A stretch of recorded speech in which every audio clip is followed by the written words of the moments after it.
10वां अध्याय। श्री हरि को सृष्टि की रक्षा का भार एवं त्रिदेव को आयु बल देना।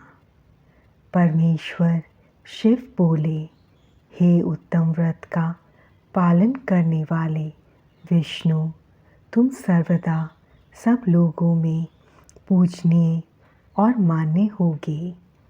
ब्रह्मा जी के द्वारा रचे लोक में कोई दुख या संकट होने पर दुखों और संकटों का नाश करने के लिए तुम सदा तत्पर रहना।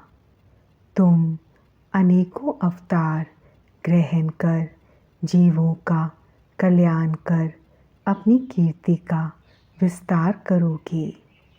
मैं तुम्हारे कार्यों में तुम्हारी सहायता करूँगा और तुम्हारे शत्रुओं का नाश करूँगा। तुम में और रुद्र में कोई अंतर नहीं है। तुम एक दूसरे के पूरक हो।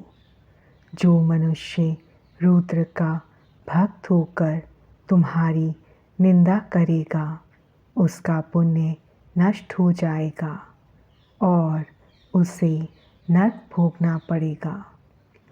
मनुष्यों को तुम भोग और मोक्ष प्रदान करने वाले और उनसे परम पूज्य देव होकर उनका निग्रह, अनुग्रह आदि करोगे।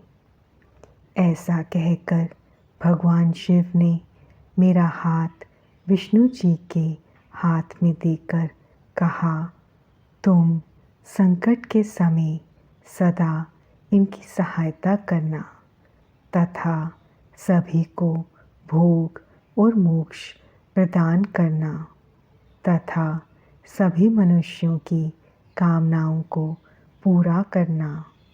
तुम्हारी शरण में आने वाले मनुष्य को मेरा आश्रय भी मिलेगा तथा हम में भेद करने वाला मनुष्य नरक में जाएगा। ब्रह्मा जी कहते हैं, देव ऋषि नारद, भगवान शिव का यह वचन सुनकर मैंने और भगवान विष्णु ने महादेव जी को प्रणाम कर धीरे से कहा, हे करुणानिधि भगवान शंकर, मैं आपकी आज्ञा मानकर सब कार्य करूँगा। मेरा जो भी भक्त आपकी निंदा करे उसे आप नरक प्रदान करें। आपका भक्त मुझे अत्यंत प्रिय है। महादेव जी बोले, अब ब्रह्मा, विष्णु और रुद्र के आयु बल को सुनो। 4000 युग का ब्रह्मा का एक दिन होता है और 4000 युग की एक रात होती है। 30 दिन का एक महीना और 12 महीनों का एक वर्ष होता है। इस प्रकार के वर्ष प्रमाण से ब्रह्मा की 100 वर्ष की आयु होती है और ब्रह्मा का एक वर्ष विष्णु का एक दिन होता है। वह भी इसी प्रकार से 100 वर्ष जिएंगे तथा विष्णु का एक वर्ष रुद्र के एक दिन के बराबर होता है और वह भी इसी क्रम से 100 वर्ष तक स्थित रहेंगे। तब शिव के मुख से एक ऐसा श्वास प्रकट हुआ जिसमें उनके 21,600 दिन और रात होते हैं।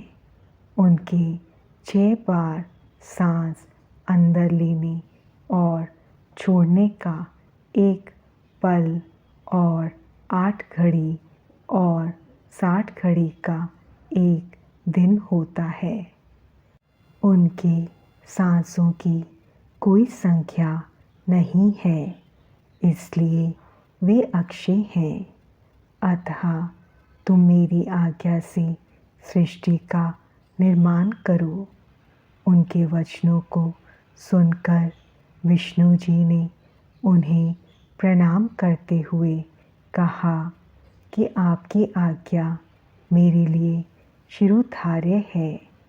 यह सुनकर शिव ने उन्हें आशीर्वाद दिया और अंतर्ध्यान हो गए। उसी समय से लिंग पूजा आरंभ हो गई।